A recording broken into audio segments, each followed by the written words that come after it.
Oke, Assalamualaikum warahmatullahi wabarakatuh. Perkenalkan, nama saya Putri Salwa dengan NBI 143230013. Di sini saya akan menjelaskan jawaban evaluasi akhir semester Mekanika Tanah 1. Yang pertama, pemadatan tanah. Mengapa di lapangan harus dilakukan lapis demi lapis atau layer by layer? Pemadatan dilakukan lapis demi lapis untuk distribusi tekanan yang merata dan juga untuk memungkinkan kontrol kualitas yang lebih baik karena setiap lapisan dapat diuji dan diperbaiki sebelum lapisan berikutnya ditambahkan.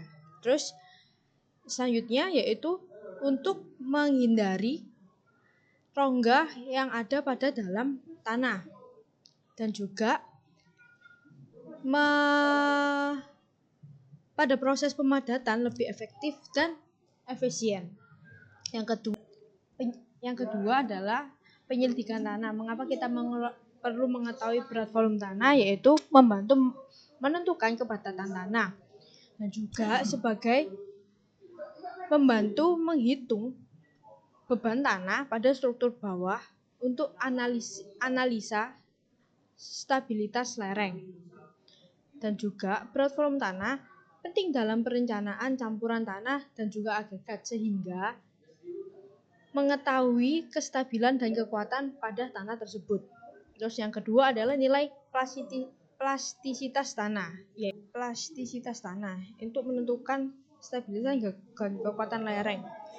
Nilai plastisitas tanah penting dalam mengetahui sifat fisik dan mekanika suatu tanah tersebut. Terus yang ketiga adalah distribusi ukuran butiran. Distribusi ukuran butiran mempengaruhi sifat fisik tanah seperti kepadatan, porositas, dan permeabilitas. Yang dimaksudkan di sini adalah dalam distribusi ukuran tanah memahami sifat fisik dan mekanika tanah dapat memastikan kestabilan dan kekuatan pada tanah tersebut. Terus yang keempat adalah koefisien rembesan.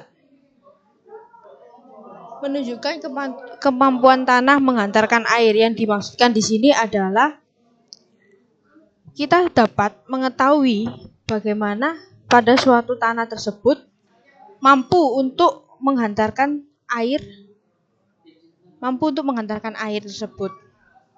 Terus yang ketiga di sini adalah perhitungan koefisien rembesan dari Bohr-Anger, yang dimana diketahui R adalah 10 cm, L adalah 250 cm, delta Y adalah 43 cm, delta T adalah 8 menit, delta D adalah waktu, dan Y adalah 303 cm. Yang dimana menggunakan rumus koefisien 40/20 plus L per R dikali 2 min Y per L dikali R per Y dikali delta Y per delta T. Penyelesaiannya seperti ini. Kita masukkan rumus 40 per 220 ditambah 250 dari L yang diketahui per 10 dari R yang diketahui. Selanjutnya dikali dengan 2 minus 303 adalah dari Y yang diketahui dan per 250 dari L yang diketahui. Selanjutnya ada 10 per 303. 10 didapat dari R yang diketahui per 303 didapat dari Y yang diketahui. 43 adalah hasil dari delta Y yang diketahui dan juga 8 adalah waktu yang diketahui yaitu di delta T 8 menit. Sehingga mendapatkan hasil koefisien rembesan dari Bohr-Anger adalah 0,2104613. Adalah koefisien rembesan uji falling head. Yang diketahui di sini adalah diameter 250 dan juga panjang 500 mm adalah sampel tanah. Lalu ada perbedaan tinggi konstan 500 plus 3 kali 10. 3 di sini adalah angka terakhir NBI yang menjadikan hasilnya 530 mm. Waktu untuk mengumpulkan air adalah 2 plus 3 sama dengan 5 menit. Volume air yang dikumpulkan adalah 353 cc. Terus selanjutnya ada temperatur air 24 derajat Celcius.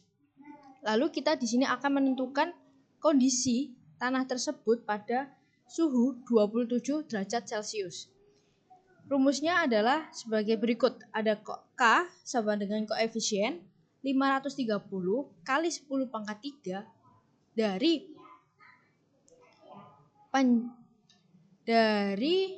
perbedaan tinggi konstan dikali 500 adalah panjang sampel tanah per 0,0491 dikali 530 dikali 300, yaitu waktu 5 menit ini dikali 60 detik sama dengan 2,26 kali 10 pangkat negatif 5 mm per detik. Pada suhu koefisien 27 derajat Celcius, yaitu mendapatkan hasil 2,41 dikali 10 pangkat negatif 5 mm per detik. Selanjutnya penurunan atau penempatan tanah berpasir versus tanah berlempung. Jadi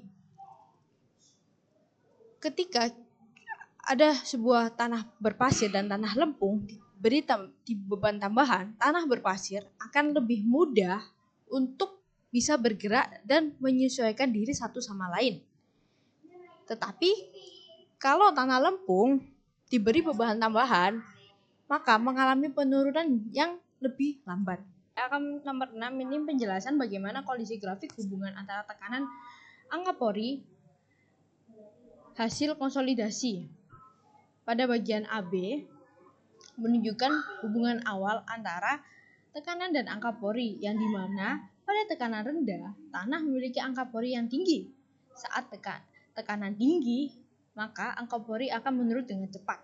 Dan pada bagian BC, kurva ini menunjukkan proses konsolidasi utama. Yang dimana tekanan semakin meningkat dan angka pori semakin terus menurun, meskipun dengan kecepatan yang lebih lambat dibandingkan dengan bagian AB. Selanjutnya bagian CD menunjukkan proses pelepasan beban. Tekanan menurun dan angka pori meningkat kembali. Pada bagian DF menunjukkan proses konsolidasi sekunder yang pada tahap ini masih meningkat, namun angka pori sedikit lebih menurun, seperti itu. Dan pada bagian terakhir adalah DFG, yaitu menunjukkan proses pemuatan ulang, yang dimana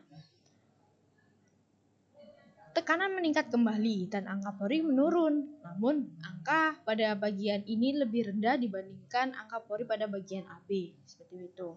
Pada nomor 7, penjelasan apa itu tegangan efektif, tegangan normal, dan juga tegangan geser. Pada tegangan efektif adalah perbedaan antara tegangan total dan juga tegangan air. Yang dimaksudkan adalah tegangan total adalah tegangan yang diterapkan pada tanah, sedangkan kalau tegangan air adalah tegangan yang dihasilkan oleh air pori di dalam suatu tanah. Dan juga tegangan efektif itu sangat penting dalam menentukan perilaku penurunan tanah karena mempengaruhi kepadatan dan juga kompresibilitas suatu tanah. Tegangan normal adalah intensitas gaya yang bekerja normal atau tegak lurus terhadap irisan yang mengalami suatu tegangan. Dengan memiliki luasan sangat kecil akan bervariasi baik besarnya maupun arahnya. Pada umumnya, gaya-gaya tersebut berubah-ubah dari satu titik ke titik yang lain dan juga berarah miring pada bidang yang berpotongan. Menggeser, tegangan yang memiliki atau bekerja secara horizontal terhadap irisan yang mengalami suatu tegangan.